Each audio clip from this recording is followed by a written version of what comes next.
Olá, pessoal, sejam muito bem-vindos a mais um episódio do Concurseja. Olá a todos. Hoje a gente vai mergulhar fundo num tema essencial para quem estuda direito penal e que gera muita dúvida, né? A prescrição penal. Exatamente. Um tema importantíssimo que mexe com a própria ideia de justiça e o limite do poder do Estado. A nossa missão aqui vai ser desmistificar isso, entender o que é, por que existe, como funciona.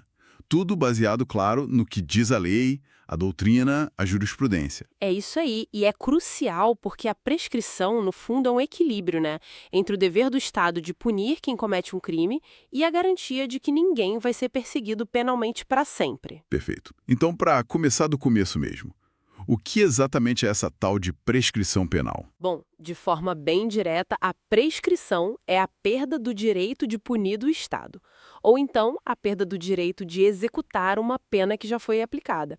E por que isso acontece? Por causa do tempo. A lei estabelece prazos e se esses prazos passam, O Estado perdeu a chance, digamos assim. perdeu a chance, exatamente. O Código Penal, lá no artigo 107, inciso 4º, coloca a prescrição como uma das causas que extinguem a punibilidade. É como se fosse um prazo de validade para a ação penal do Estado. Prazo de validade. Gostei da analogia. Mas por que criar esse prazo? Porque o Estado simplesmente não pode perseguir um crime para sempre. Quais são os fundamentos disso? Olha, são vários fundamentos importantes. O primeiro, talvez o principal, é a segurança jurídica. As pessoas precisam ter uma certa estabilidade na vida, né? Ninguém pode viver com uma ameaça de processo ou punição pairando sobre a cabeça eternamente. Certo, isso traria uma insegurança constante. Muita. Outro ponto fundamental é a dignidade da pessoa humana. Submeter alguém a uma investigação ou processo penal sem fim é desumano, viola a dignidade. Faz sentido. E tem mais. Sim, tem também razões mais práticas, digamos assim. A questão da economia processual e da efetividade da justiça. Com o passar de muito tempo, as provas se perdem, sabe? Testemunhas morrem, esquecem dos fatos, documentos desaparecem. O processo fica muito difícil, quase impossível de levar adiante com qualidade, né? Exatamente. A busca pela verdade fica comprometida. E mais, o próprio interesse social na punição daquele crime específico pode diminuir com o tempo. Às vezes, anos e anos depois, a punição perde até o sentido pedagógico ou preventivo que ela deveria ter. Entendi. Segurança jurídica, dignidade, dificuldade de provar e perda do interesse social com o tempo. São motivos bem fortes.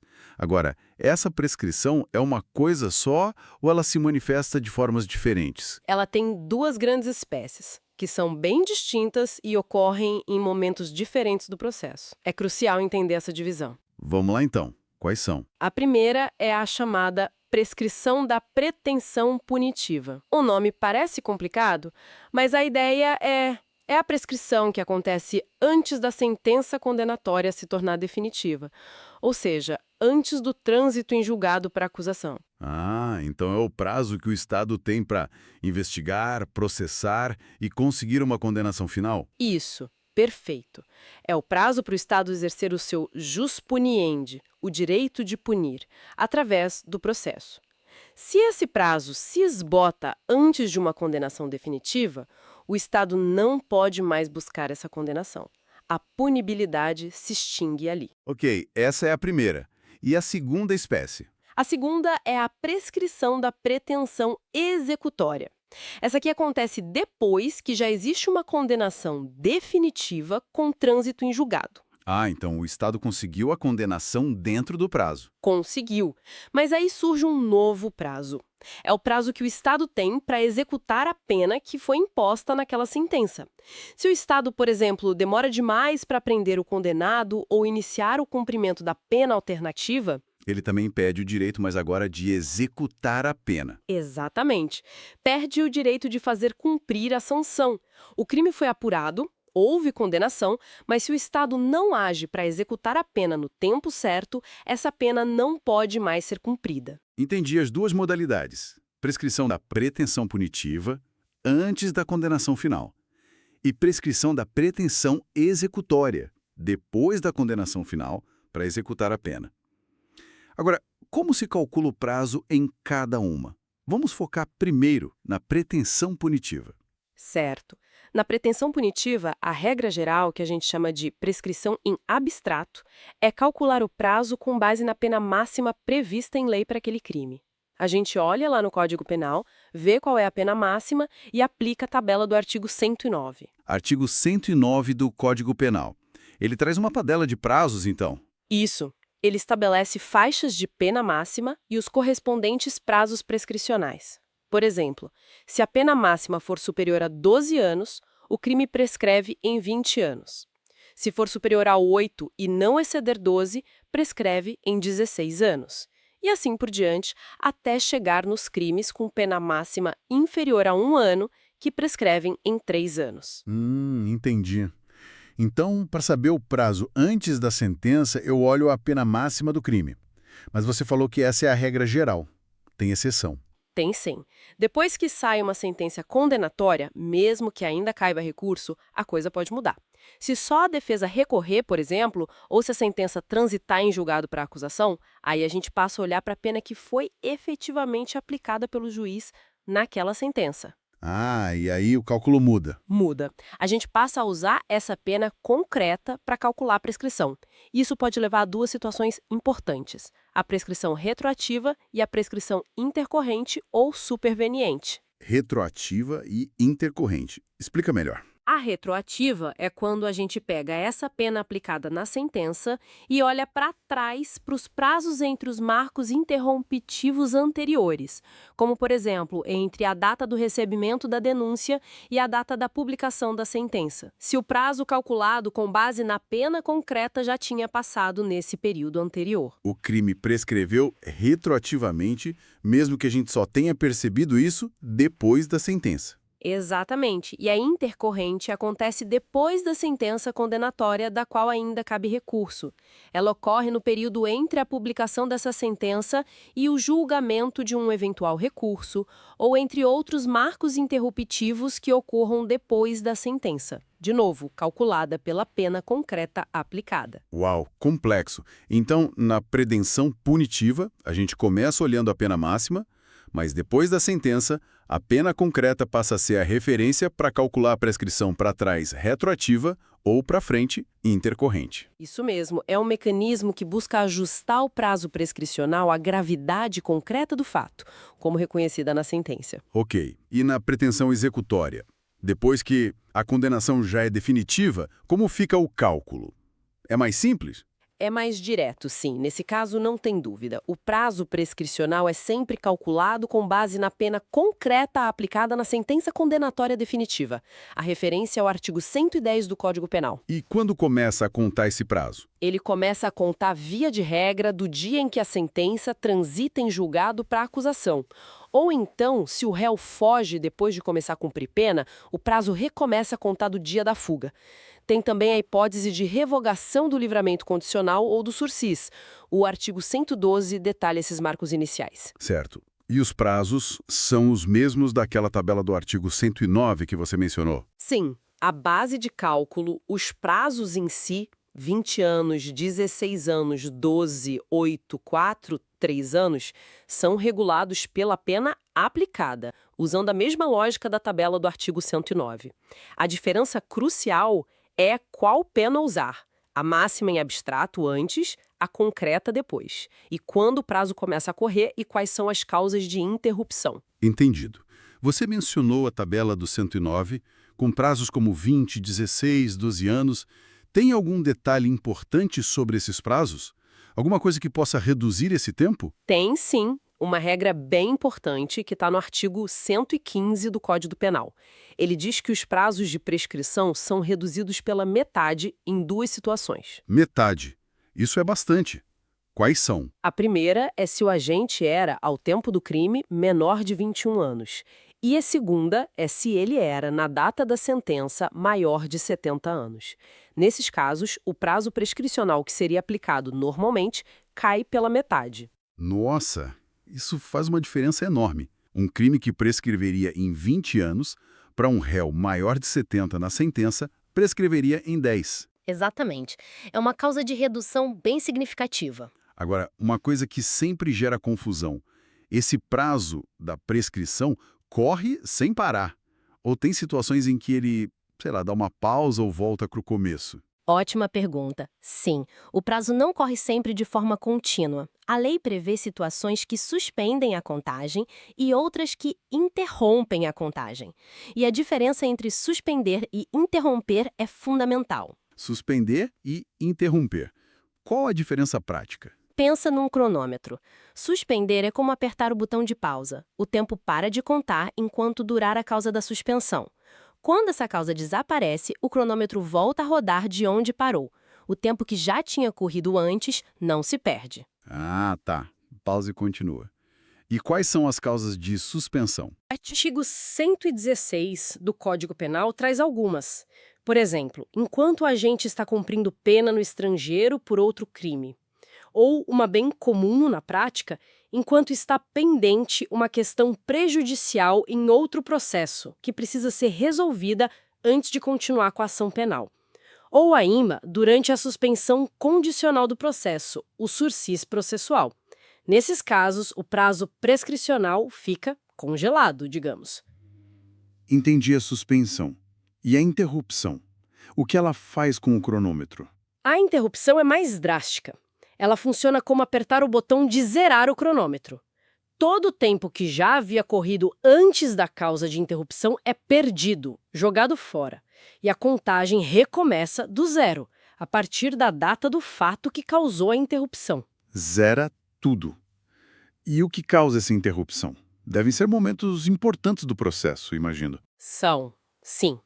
O artigo 117 do Código Penal lista as causas de interrupção. São marcos processuais relevantes. Por exemplo, o recebimento da denúncia ou da queixa pelo juiz. Esse é o primeiro grande marco. Ok, recebeu a denúncia, zerou o prazo. Qual o próximo? Depois, nos crimes de competência do tribunal do júri, a decisão de pronúncia interrompe novamente.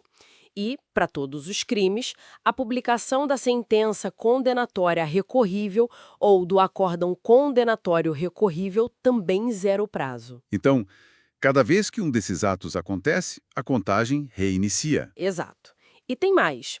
O início ou a continuação do cumprimento da pena também interrompe a prescrição. Isso é relevante mais para a prescrição executória.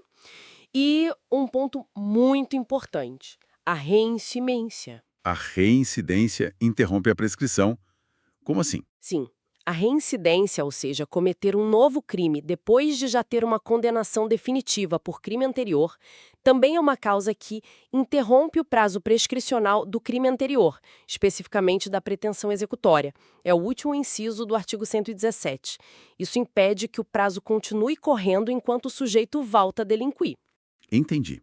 São marcos bem definidos que dão um reset na contagem. Isso explica porque alguns processos demoram tanto, mas não prescrevem, né? Porque o prazo vai sendo interrompido. Exatamente. Cada marco interruptivo renova o fôlego do Estado para continuar a persecução penal ou a execução da pena. Falando em tempo, existe algum crime no Brasil que o tempo não apaga? Algum crime que nunca prescreve? Sim, existem, mas são pouquíssimas exceções, e elas estão previstas diretamente na nossa Constituição Federal, lá no artigo 5º. Quais são? São dois grupos de crimes. Primeiro, o crime de racismo, inciso 42, e segundo, a ação de grupos armados, civis ou militares, contra a ordem constitucional e o Estado democrático, inciso 44. Para esses dois, a Constituição diz expressamente: são crimes inafiançáveis e imprescritíveis. Racismo e atentados armados contra a democracia. Só esses dois? E crimes hediondos, como homicídio qualificado, estupro. Olha, essa é uma dúvida muito comum e um ponto crucial. Apesar da enorme gravidade dos crimes hediondos e equiparados, tráfico, tortura, terrorismo, a Constituição não os tornou imprescritíveis. Eles têm um tratamento penal e processual mais rigoroso em vários aspectos, mas a prescrição se aplica a eles normalmente, seguindo as regras gerais que a gente conversou, com base na pena máxima ou concreta. Nossa, isso é importante saber. Muita gente acha que crime hediondo não prescreve. Pois é, mas prescreve sim. A imprescritibilidade é uma exceção absoluta restrita a esses dois casos que a Constituição apontou. Entendido. E além dessas regras gerais de cálculo, suspensão, interrupção e as exceções de imprescritibilidade, Tem mais alguma regra especial para tipos específicos de crime ou situações? Tem sim. O legislador criou algumas regras específicas para proteger bens jurídicos considerados mais vulneráveis ou para lidar com situações particulares. Um exemplo muito importante foi uma alteração no artigo 111 do Código Penal, feita pela Lei 12.650 de 2012. E o que essa lei mudou? Ela tratou da prescrição nos crimes sexuais cometidos contra crianças e adolescentes. Nesses casos, a lei estabeleceu que o prazo da prescrição da pretensão punitiva só começa a correr a partir da data em que a vítima completa 18 anos. Ah, então o prazo fica suspenso até a vítima atingir a maioridade. Exatamente. Salvo se, antes disso, o fato já tivesse se tornado conhecido pela autoridade policial ou pelo Ministério Público. Mas a regra geral é essa. O prazo só dispara aos 18 anos da vítima. É uma forma de proteger a vítima que muitas vezes não tem condições de denunciar ou entender o que aconteceu enquanto é menor de idade. Uma medida de proteção importante, sem dúvida. Tem mais alguma regra especial? Sim, a pena de multa, por exemplo, ela também prescreve, mas tem regras um pouco diferentes, que estão no artigo 114. Ela prescreve em 2 anos quando é a única pena aplicada ou cominada. Ou então, prescreve no mesmo prazo da pena privativa de liberdade se for aplicada junto com ela. E em caso de concurso de crimes? Sabe, quando a pessoa comete vários crimes ao mesmo tempo ou em sequência? Ótima pergunta. No concurso de crimes, material, formal ou crime continuado, a regra é que a prescrição incide sobre a pena de cada crime isoladamente. A gente não soma as penas para calcular um prazo prescricional único. Analisa-se crime por crime. Cada crime tem seu próprio cronômetro de prescrição, então. Isso. E, como a gente já falou, a reincidência, além de poder aumentar a pena, também funciona como causa de interrupção da prescrição da pretensão executória do crime anterior. Ufa. É bastante coisa, muitos detalhes. Mas acho que deu para ter uma visão bem completa agora. Tentando amarrar tudo, então. A prescrição penal é esse instituto jurídico que coloca um limite de tempo para o Estado exercer seu poder de punir ou de executar a pena, certo? Certíssimo. É um mecanismo de controle temporal do poder punitivo. Ele busca um equilíbrio delicado. De um lado, a necessidade de investigar e punir crimes para proteger a sociedade. Do outro, a garantia da segurança jurídica, da dignidade humana e o reconhecimento de que o tempo afeta a prova e o próprio sentido da punição. É uma tensão constante, né? Entre a justiça e o tempo. Exatamente. É fascinante analisar como as regras da prescrição, os prazos, as causas de suspensão, de interrupção, refletem como a nossa sociedade lida com a memória, com o esquecimento e principalmente com os limites que queremos impor ao poder do Estado. E algo que o juiz tem que observar sempre, né? Sim, a matéria de ordem pública. Isso significa que a prescrição pode e deve ser reconhecida pelo juiz a qualquer tempo, em qualquer fase do processo e até mesmo de ofício, ou seja, sem que ninguém peça. Se o juiz percebe que o prazo se esgotou, ele tem o dever de declarar extinta a punibilidade. Bom, acho que cobrimos os pontos essenciais. Foi uma ótima conversa, muito esclarecedora. Com certeza. É um tema complexo, mas fundamental para entender o sistema penal brasileiro. E para quem nos ouve, fica talvez uma reflexão final, né?